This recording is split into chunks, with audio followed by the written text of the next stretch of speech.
केवल भाव से ही काम होता तो ये जो संसार का इतना बड़ा तंत्र चल रहा है, इतना बड़ा सिस्टम चल रहा है, इसकी आवश्यकता ही ना पड़ती।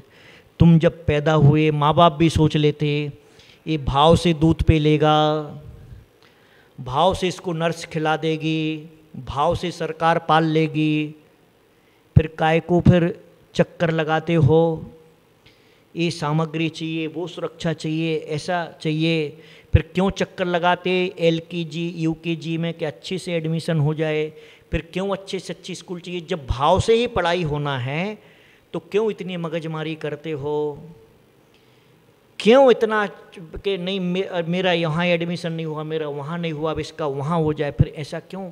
आप जब भाव से ही पढ़ाई करना तो कर लो। फिर क्यों जब बच्चे की नौकरी नहीं लगती तो फिर क्यों? फिर वो तो द्रव्य है ना। भाव से बैठ जाओ कि भाव से सोच लो कि मेरी नौकरी लग गई तो लग जाएगी, वो सोच लो भाव से कि पैसा आ गया तो आ जाएगा, वो सोच लो कि आज हमने रसगुल्ले खा लिए तो खा लिए। ऐसा होता है क्या? नहीं होता। तो ध्यान रखने का कि झूठ बोलने की या झूठ सोचने की या झूठ थोपने की एक हद होती है, एक लिमिटेशन होती है।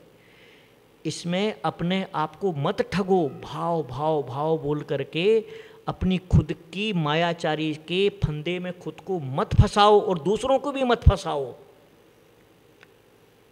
द्रव्य का महत्व है, द्रव्य का महत्व होता है और द्रव्य का प्रभाव भी होता है, इस बात को स्वीकार करो।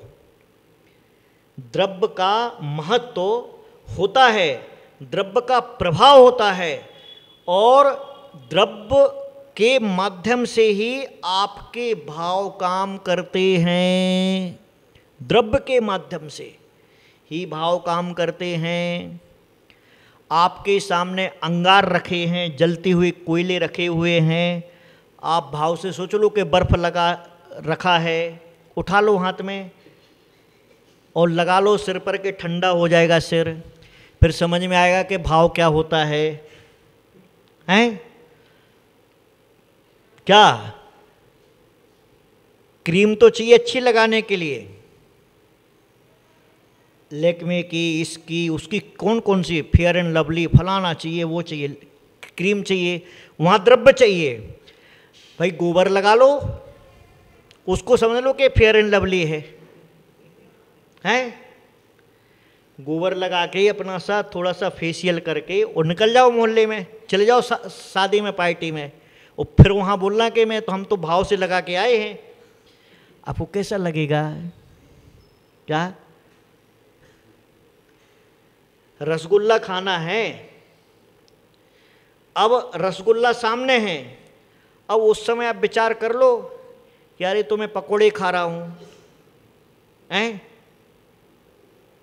उस समय तो रसगुल्ला ही चाहिए और मिर्ची के पकोड़े सामने हैं और वो आप रसगुल्ला समझ के खाते हो क्या? नहीं खाते ना।